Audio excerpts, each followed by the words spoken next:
Leave Iran immediately. 3 words, not a suggestion, not a travel tip, a command. The State Department doesn't use exclamation points often. They like soft language. They like exercise caution or reconsider travel. But this is different. This is the government equivalent of a fire alarm screaming in an empty hallway. Why now? Because if you look at the headlines, you might think peace is breaking out. You might think we're holding hands and singing songs. We have US and Iranian officials sitting in Oman, face to face, for 8 hours. The first time since we and the Israelis turned their nuclear sites into parking lots back in June.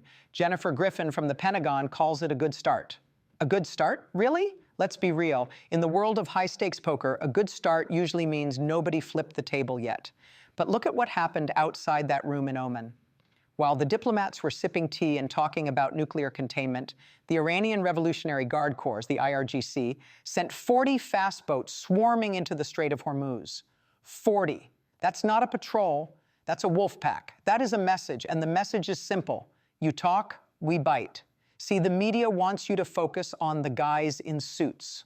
They want you to believe that a piece of paper signed in a hotel ballroom is going to stop a regime that has been chanting death to America for 45 years. But the real story isn't in Oman. The real story is on the water, and it's terrifying. The U.S. just slapped sanctions on Iran's ghost fleet. These are the shadow tankers, the smugglers, the lifeline of the Ayatollah's wallet. We didn't just sanction them, we choked them. We cut off the oxygen. So you have to ask yourself, if the talks were such a good start, why is the U.S. military assembling an armada? Why is Admiral Brad Cooper stacking aircraft carriers in the region like he's building a wall of steel? Because you don't build an armada for a peace treaty. You build an armada for a funeral. Here is the thing the nightly news misses. They see 2 separate events. Event A, peace talks. Event B, military buildup. They treat them like they are disconnected, like it's just a coincidence.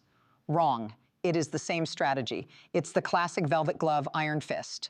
We are offering them a hand in Oman, but the other hand is holding a sledgehammer behind our back. And the Iranians, they know it. They can smell it. They threaten to turn the Strait of Hormuz into a slaughterhouse. Their words, not mine, a slaughterhouse. Does that sound like a country that wants a deal? Or does that sound like a cornered animal baring its teeth? The State Department knows what's coming. That Leave Iran Now warning wasn't for the tourists. It was the final boarding call before the bridge gets blown up. But here is the part that should really keep you up at night. It's not just the U.S. pressure. It's not just the carriers. Something is rotting from the inside. We got reports, confirmed reports, that the rats are starting to jump off the ship. And I'm not talking about the soldiers. I'm talking about the money men. Wait until you hear where the cash is going. Follow the money. It is the oldest cliche in the book. It is also the only rule that matters. While the State Department is issuing warnings and the Pentagon is moving ships, the Treasury Department just dropped a nuclear bomb of its own. Not a literal one, a financial one. Scott Bessent, the Treasury Secretary, he didn't mince words. He revealed that the protests we saw in Iran back in December, they weren't just about headscarves. They weren't just about freedom in the abstract. They were about survival, a dollar shortage, one of Iran's largest banks failing. Think about that. When a bank fails in a regime like Iran, it is not like Silicon Valley Bank, where the government swoops in with a bailout. When a bank fails in Tehran, it means the system is rotting. It means the currency is worthless paper, and the regime knows it. Jennifer Griffin put it perfectly. The rats are leaving the ship. We are seeing reports of Iranian leadership, the guys at the very top, the guys who claim to be the pious defenders of the revolution, wiring money out of the country like crazy. They are emptying the vaults. They are buying condos in Dubai. They are setting up accounts in places the U.S. can't touch yet. Why? Because you don't pack your bags if you think you're winning. You don't wire your life savings to a foreign country if you think your government is stable. You do that when you hear the cracking sound in the hull. You do that when you know the water is rising and there aren't enough lifeboats. This is the regime change indicator that the CIA looks for. It is not the protests in the streets. It is the panic in the palaces, and we helped speed it up. The U.S. just sanctioned the Ghost Fleet. If you don't know what that is, picture this. Armada of rusty old tankers. They turn off their transponders. They paint over their names. They transfer oil ship to ship in the middle of the ocean at night to avoid detection. This is how Iran sells its oil to China.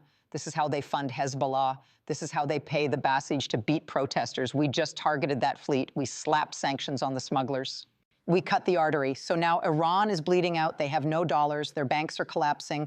Their leaders are looting the treasury before they run for the airport. And that is dangerous because a regime that is rich and stable might negotiate. A regime that is broke, desperate, and watching its own elite flee, that is a regime with nothing left to lose. They are cornered. And like any cornered animal, they are looking for a way out or a way to take everyone down with them. You think the fast boats in the Strait of Hormuz were just a show of force? No, that was a distraction. That was a desperate flailing of arms. We squeezed them until they popped. The economic pressure worked maybe too well, because now we have to ask, if the money is gone and the leaders are running, who is left holding the detonator and what are they going to do with it? Task 3, the script. Part 3 of 4, title, the final warning. Why the U.S. just slammed the door on Iran. Tone, Maverick Pundit deep dive, aggressive word count, 550 words. Key. Visual, map of the Persian Gulf, red icons for Iranian bases, blue icons for the U.S. Armada, close-up on a drone silhouette. Part 3, the chessboard and the slaughterhouse. A slaughterhouse, that is the word they used. Not a zone of conflict, not a contested area, a slaughterhouse. Tehran is threatening to turn the Strait of Hormuz into hell on earth. And for once, you should believe them. Because while the diplomats in Oman are talking about peaceful nuclear energy, the Iranian military is loading high explosives onto suicide drones. Let's look at the board. On one side, you have the United States. We aren't just sending a stern letter. Admiral Brad Cooper, the head of U.S. Central Command forces in the region, is assembling an armada. An armada. We haven't used that word since the Spanish tried to invade England, but that is what it is. An aircraft carrier strike group, destroyers, cruisers. The USS Abraham Lincoln is parked right there, floating like a steel island of death. Thousands of American sailors are on board. And on the other side, you have the Mosquito Fleet, the IRGC Navy, fast boats, swarms. They don't fight fair. They don't line up for a naval battle. They use chaos. Just look at the last 48 hours. While the negotiators were shaking hands, Iran launched a Shahed 139 drone directly at the USS Abraham Lincoln. Let me repeat that. They fired a drone at a U.S. aircraft carrier. The media buried this. They mentioned it in passing. But think about the insanity of that decision. A Shahed 139 isn't a surveillance drone. It's a one-way ticket. It carries a 100-pound warhead. It's a flying bomb. The U.S. military shot it down, obviously. But the intent was to kill American sailors. General Jack Keane calls it rolling the dice. I call it Russian roulette with a semi-automatic. And then there are the verbal threats. The rhetoric coming out of Tehran isn't just bluster anymore. They are talking about closing the Strait of Hormuz. Do you know what happens if that strait closes? 20% of the world's oil stops moving. Your gas price doesn't just go up, it doubles overnight. The global economy has a heart attack. That is their leverage. That is the only card they have left to play. They know they can't beat the U.S. Navy in a straight fight. Our destroyers would turn their fast boats into driftwood in about 15 minutes. So they threaten the economy. They threaten the flow of oil. They threaten to make it hell for them. This isn't negotiation. This is hostage-taking. They are holding the world economy hostage and saying, give us our money back, let us keep our nukes, or we burn the house down. And the Biden administration, they played along for years. They sent pallets of cash. They looked the other way. But now the game has changed. The armada is there. The sanctions are choking them. The rats are fleeing. We are staring at a standoff where one side has a massive hammer and the other side is holding a grenade with the pin pulled. So the question isn't, will there be war? The question is, who strikes first? Because there is one option that nobody wants to talk about, the option that ends the threat permanently. Here is the problem. We are having two different conversations. Congressman Brian Mast nailed it. He said the U.S. is telling Iran, you are no longer going to be a threat, period. End of sentence. But Iran, they are still trying to negotiate what kind of threat they can be. They think they can haggle. They think they can trade a few ballistic missiles for the right to keep their terror proxies. They don't get it. The window for haggling is nailed shut. Donald Trump sat down with NBC News this week, and he didn't use diplomatic speak. He didn't talk about de-escalation pathways. He said, quote, I would say the supreme leader should be very worried. When they tried to build a new nuclear site, Trump didn't send a strongly worded letter. He told them, you do that, we're going to do very bad things to you. Very bad things. In the language of the State Department, that's crude. In the language of the Middle East, that is clarity. General Jack Keane, a man who doesn't hyperventilate, laid out the strategy. He calls it cutting off the head of the snake. For 20 years, we have been fighting the tail. We fought Hezbollah in Lebanon. We fought the Houthis in Yemen. We fought the militias in Iraq. We spent trillions of dollars whacking the tentacles while the head sat comfortably in Tehran, sipping tea and wiring money to Switzerland. That era is over. Keane argues that negotiating now is just throwing a drowning regime a life jacket.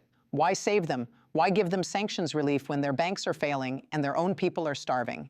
Instead, the conversation in Washington has shifted to the Venezuela option. Remember Maduro? The strategy isn't just to bomb a few sites, it's to create the conditions for a collapse.